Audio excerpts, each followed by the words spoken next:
Hey up, and welcome to a quick car cleaning guru video. Now, of all the ones I've done featuring the C30, I haven't yet filmed its filthy poo shoot, so let's get to grips with its 4-inch tips. I know some of you are bored to the back teeth of seeing this blue beast being cleaned, but you'll be pleased to hear that I am planning to upgrade it this summer, so hold tight for something fresh. And for those of you that love it, well, you'll just have to savour these final few uploads or even relish the opportunity of perhaps owning it yourself. Done to death or not, in the 2 years I've had it, I've never actually pointed the camera at its tailpipe, so thought while they were looking a bit worse for wear, I'd put something together. And while this is about as neglected as they'll get on my watch, they were still sooty enough to justify a spruce up. The priority was the insides of the tips, as I have polished the exteriors once before, so a quick wash over usually brings them back to life, but I've never actually shown the inner areas much love, so was interested to see how they come up. I generally treat exhaust tip cleaning like wheel cleaning, so aim to get them done before tending to the body, and if caked in carbon as they usually are, often reach for a strong wheel cleaner right off the bat to help cut through it.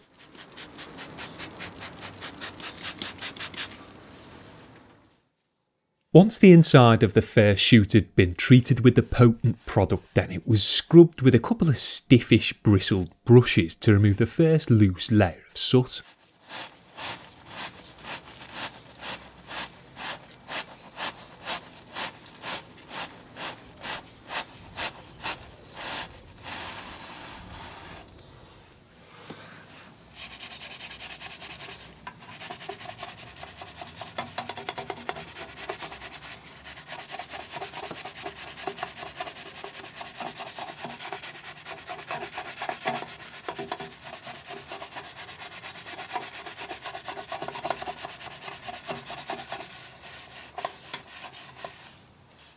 The exterior was also spritzed with the wheel cleaner before being washed over with a small wheel mitt to remove the light traffic film. Then both the inner and outer parts of the tailpipe were thoroughly rinsed off at reduced pressure to prevent unnecessarily driving water into the system.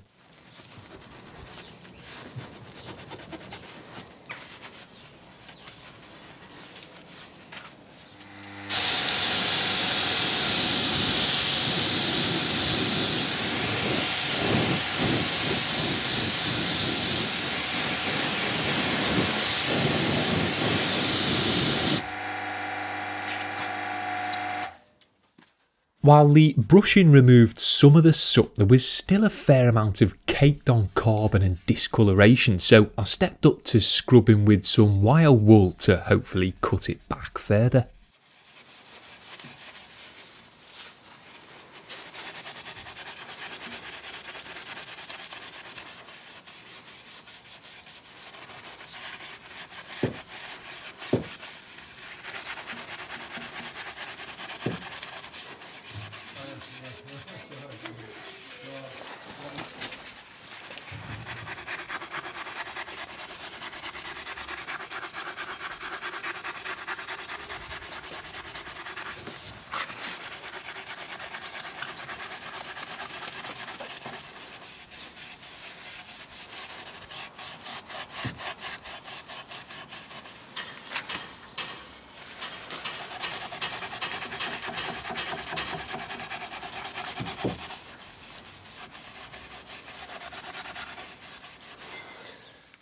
I spent a good 5 minutes giving the inner shoot a heavy going over before rinsing off again, and while the results weren't as good as I'd hoped for from an initial cleaning perspective, they were definitely better, plus there was a few subsequent stages to the process that would hopefully improve things further.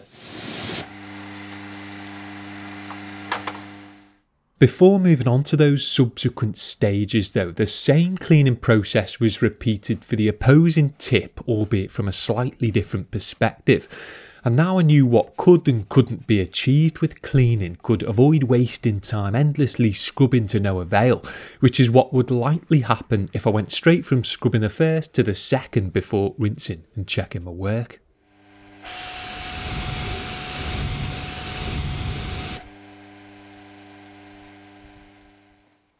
With both pipes having been sufficiently cleaned and scrubbed both inside and out, the rest of the car was then cleaned, mostly off camera to save some time and because you've seen it all before, as there's no point in having a nice shiny set of poo shoots on display if your body's a mess.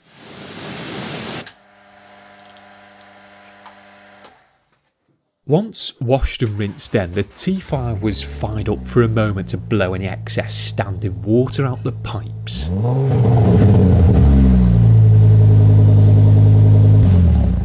Before they were dried off with an old towel.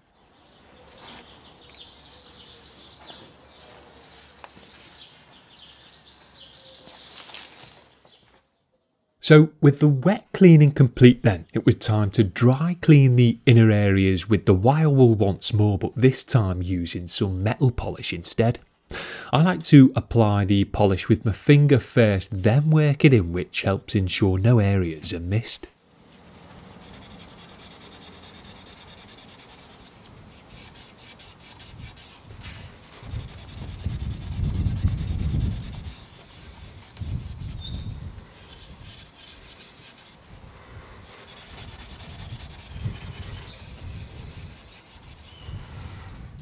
Again, I spent a good 5 minutes or more wire wooling the inside of the tips until my fingers hurt, before buffing off the blackened residue and repeating the process on the other side until my fingers hurt even more. And while most of the stub and carbon lifted off with the 3-stage clean, there was still some staining and considerable pitting to the surface, which unfortunately was going nowhere. But to be fair, being a few years old and having ejected many a pop, bang and flame in the time, it wasn't really surprising. However, there was still an improvement in shine that could be achieved, so it was on to a whiz over with a cordless drill and a few foam polishing bits to hopefully breathe some life back into the exhausted inner surface.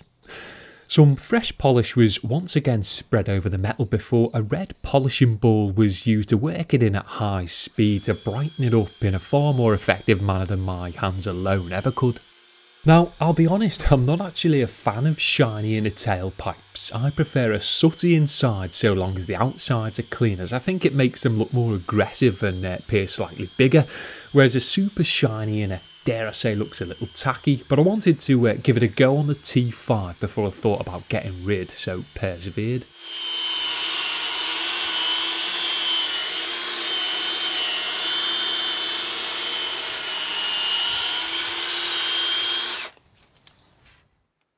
A second cone-shaped polishing bit was then used to access the areas the ball couldn't, including the awkward join where the rolled lip meets the inside of the tip, which can accumulate stub and soot and look particularly unsightly.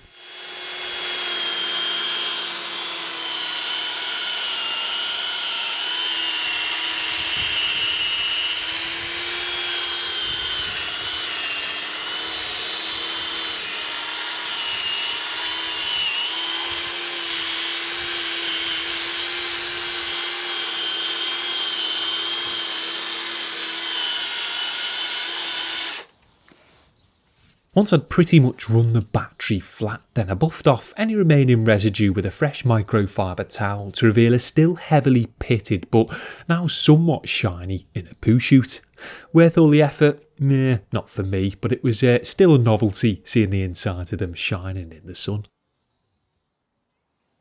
I then moved on to brightening up the exteriors of the tips by hand with a different metal polish and a microfibre applicator pad.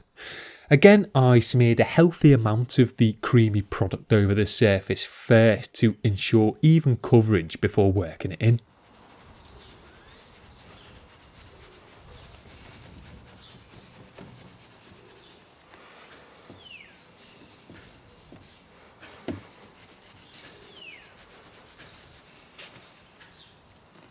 As with a lot of exhaust tips, fully accessing all areas can be an awkward affair. I have detached the lower section of the bumper once before to provide better access, but here I was just happy to slot the pad between the pipe and plastic as best I could.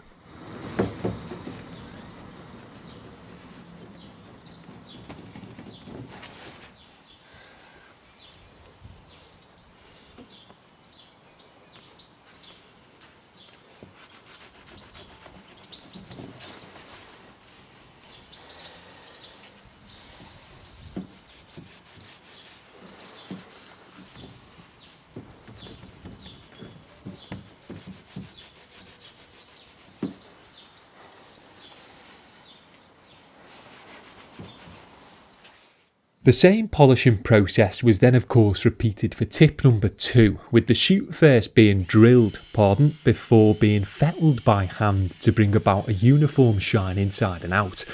And yes, I know my parking sensor needs painting, but it's glued to the inside of the bumper and will be a pain in the poo chute to remove, so we'll have to remain flaky for now.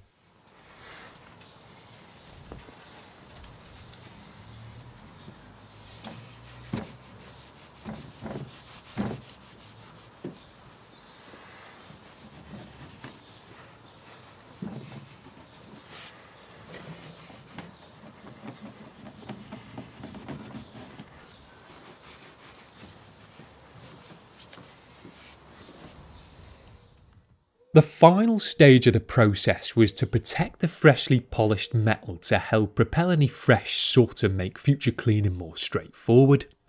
With no dedicated metal sealant to hand, I went with a wheel sealant which, to be honest, being able to withstand high temperatures I find tend to work just as well. The first tip was treated with some old school Poorboy's wheel sealant, which was applied to both the inner and outer parts of the tailpipe with a foam applicator pad.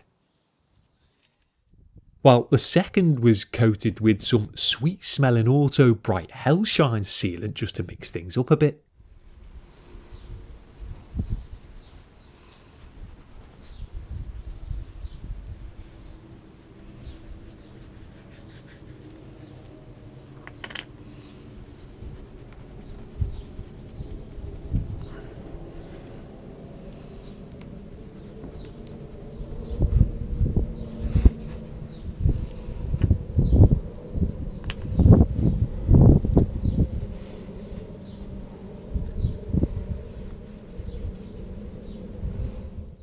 So once a generous amount had been applied to each, it was left to haze over for a few minutes before being buffed off.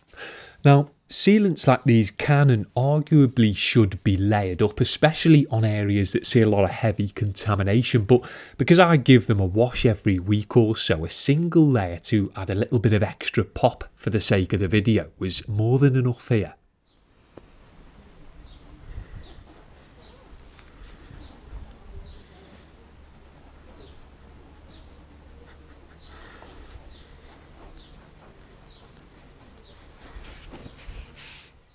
After one final buff to remove any remaining residue, including from the surrounding bodywork, which is kind of inevitable in this situation, then I left it at that, as I know the second you start the car up, the insides are only going to get dirty again. So overall, better than how they looked at the start. The outsides of the tips were pretty much as good as they could be without removing the lower bumper and hitting them with a machine. And the inners, while still pitted and stained in places, definitely looked better. As I said earlier, I actually prefer carbon caked in a poo chute so long as the exteriors are kept clean, but it was still nice to see mine shining for once. Assuming you keep on top of your tips with regular maintenance washing, you really only need to do this once, so you could argue it's time well spent, as a super clean set of tips can help distinguish your car from the next. It's also probably worth mentioning that after a job like this, especially one that's involved wire wool, I tend to bin my towels and applicator pads to eliminate the risk of metal fibres contaminating anything in the future. So it's probably a good idea to assign some generic or downgraded ones for a poo chute polish to save spoiling your fancy ones. So thanks for stopping by Poo Chute TV. Feel free to share your tailpipe cleaning tips in the comments below, as well of course as how you think my 4 inches now look following a bit of elbow grease.